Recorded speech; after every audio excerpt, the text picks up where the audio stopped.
right, good day, hi, and welcome. Okay, so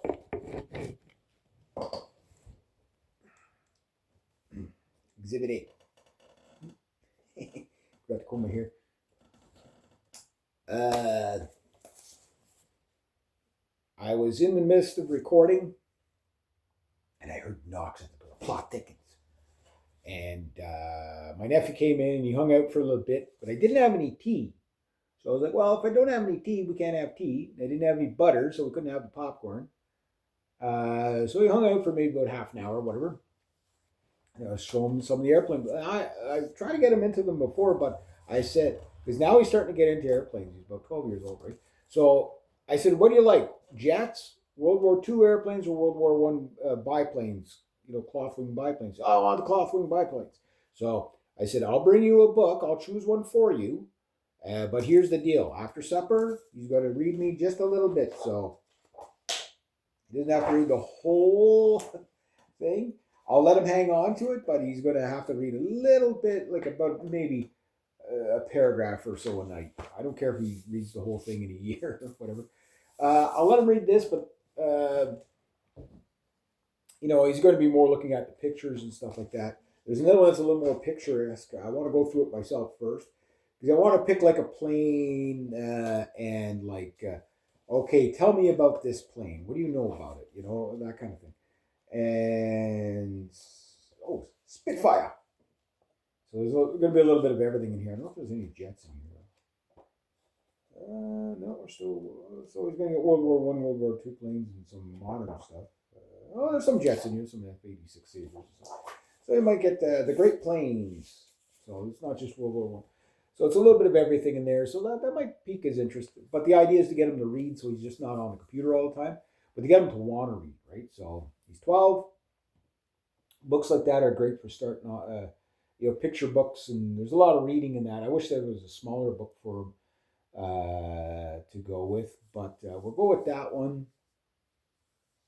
and stuff like that. But like, I'm going to give him more books, but only if he's really interested in it, because it's like there's no point giving books that he's just going to, sit there in the corner, right? So anyway,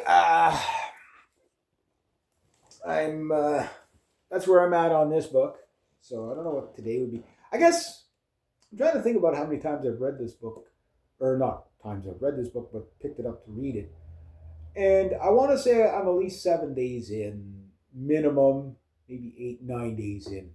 Because the first 3 times I picked up this book, I only read 2 pages at a time, and I went and did something else. The Elvis book, which I will review, I'm about that far in, so not quite halfway, but just about halfway. And as soon as I'm finished that, I will read the other Elvis book, and if I don't have any other new books here, I will start in on these aviation books and stuff like that, and go from there. But the plot is thinking I'm at Hope Town, which does not sound very hopeful. It actually sounds like it's going to be a bit of a miserable place. So the plot is thickening. Still not. I love. It's good. It's good so far. It's not wow. You know what I mean? And that, but it's good. It seems it's a movie playing in your head that's very easy to decipher. The language is easy. Oh my god, it's very quick to read. I got to get going, but if my nephew didn't show up, I probably would have read a little bit more. I was in the midst of playing the bass when he came by, so I didn't get the bass track down. But it doesn't matter because, like, until I get a perfect bass line, which I'm honing in on a perfect bass line for my song Pinto. But until I get that perfect bass line for that song, I'm not going to change the strings on the bass until it's ready to go, right? And then I'll change the strings on the bass, record the song, and then, okay, move on to the next song, right? Finish the drums and the vocals and all that.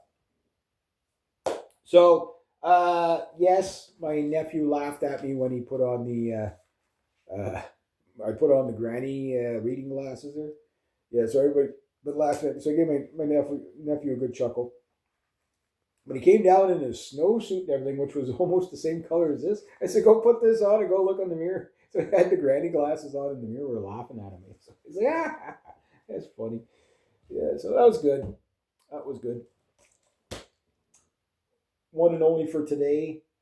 I don't know what I'm going to have for supper tonight. Hopefully, it's as good as it was last night. We had bun burgers, very, very, very tasty. So I'm going to take off out of here. I got my tools in.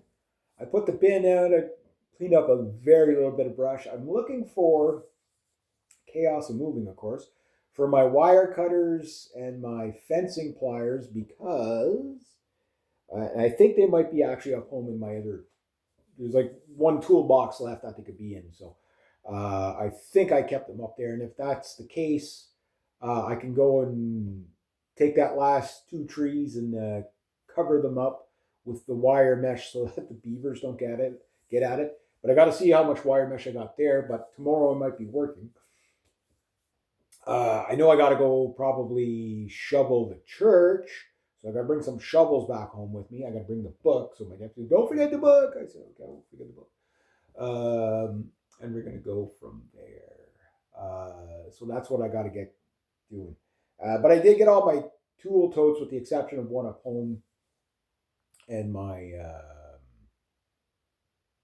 what do you call it? My chainsaw file / chain toolbox that I have. That one I don't have. I leave that one up there because my chainsaws are, going to be up there for most of the winter. Although I did bring down my second chainsaw today. They're in the basement right now, staying warm. So if I'm not working for more than a few minutes shoveling the church step tomorrow, when I come back here, if it's snowing like crazy, I'll just work on my tools in here, get that sorted out, maybe work on the base, maybe if I get the baseline nailed tomorrow the way I want, then I can change my bass strings. And even if I don't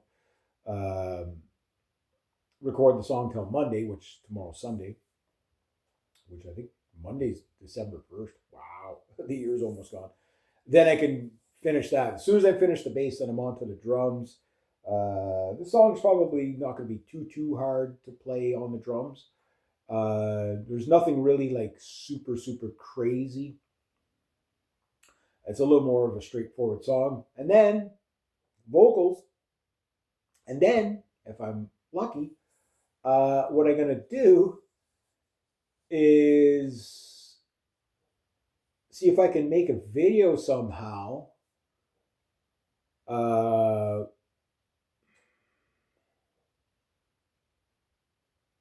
And see if I can get you guys out the video. And I don't know if I can use AI, but if I can find a way to use AI, I'll talk to Matt and say, look, can you find a way for me to, do some AI stuff? The song's called Pinto.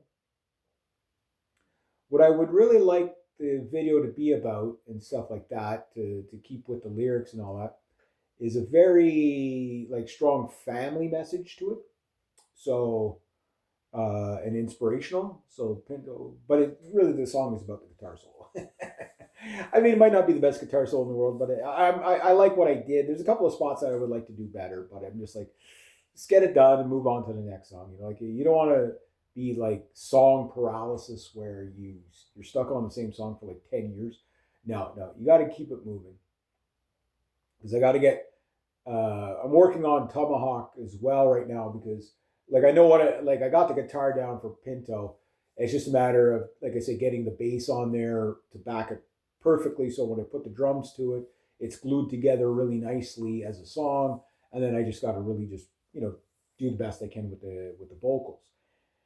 And then I'm on to Tomahawk. And then Tomahawk's going to be a black metal song. So I'm going to use the Flying V for it. Yes, I could use the drop C guitar, my Mark Holcomb drop C guitar. But I'm going to use that one for the song coming up after, which is called This End Up, which I've been working on now for probably about a year.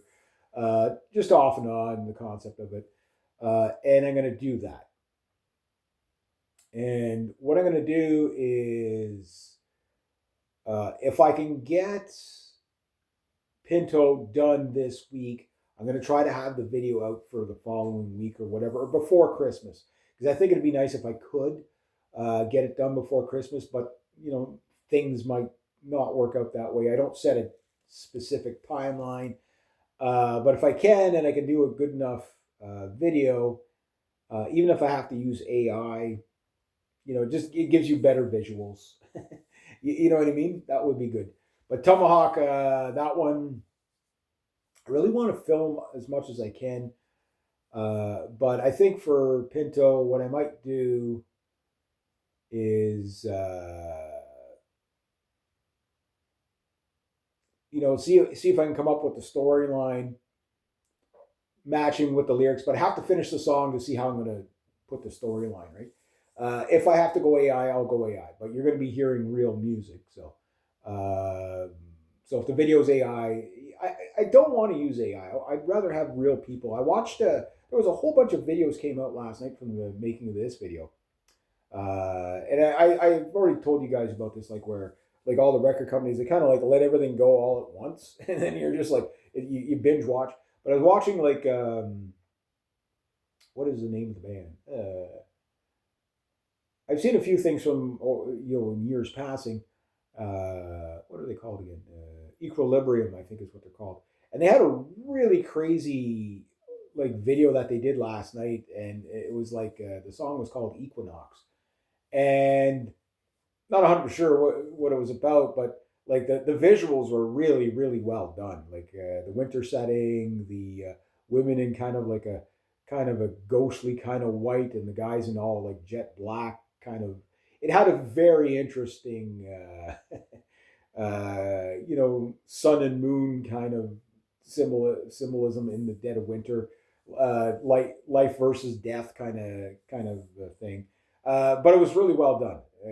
And again, people like watching people, not AI, right? And then of course, Future Palace put out a song uh, called Deep Blue or something like that. Don't quote me on the title. And it had a mermaid in it, and they were in a submarine, and it was a really good video. That band's it's kind of grown on me. They're a German band. They're interesting because they're only a three-piece. There's a drummer, a guitar player, and the singer, and that's it. And they don't have a proper bass player and keyboards and all that. So I guess like when you see them live, it's really only three people on the stage, which is kind of interesting that they do that, and they just use I guess soundtracks to fill in the bass and extra guitars and stuff. Which okay, fine, but I'd like to see them get extra band members and just give us the show. You know what I mean? Give us the show.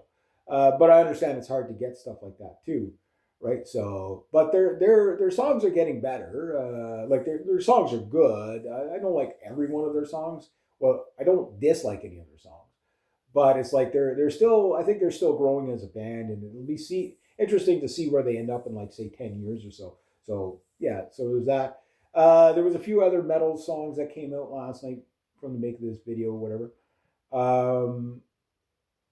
Yeah, so I enjoyed all that, and then what do you call it? Oh, I'll think of it. I'll think of it. Anyway, this one of these metal singers, she did basically a cover of Painted Black by the Rolling Stones, but a metal version. It was actually really, really good. And yeah, I'll think of the band's name as soon as I shut the camera off. But anyway, yeah, so Pinto, I didn't get as far on it as I would have liked today, but I ran through the song about 3 or 4 times with the bass, which is honing in on the parts that I want to do. Because I want the bass to sound really good in there, right? Because it has to back a single guitar in there, like a single stereo track guitar. I'm not double tracking, triple tracking my guitars. I just don't really have the tracks to do it properly. Like I could do it with the virtual tracks, but it's a lot of work that is a bit of a gamble because if you get it wrong, then it doesn't work out right, and then you got to start over again. I'll keep it simple, kind of thing. So yes, it'll sound like 1982 kind of recordings, but it doesn't mean it's bad. It just means it's not as good as what you can get today. But until I have the budget to go to an actual professional studio and give you like the really professional sounds, I just got to razzle dazzle with the performance and stuff like that rather than the actual sound quality. So we'll see what happens. But yeah, so I'm gonna get that book back there. I gotta grab my shovels, bring them up in case I'm going to be doing some shoveling tomorrow. I'm not sure. Maybe I'll bring my snow scoop. Might be a good idea. But whatever I bring up back up home, I got to bring back down if I'm not shoveling tomorrow. So anywho, so I did get a couple of branches picked up. I put out my recycling and my garbage now.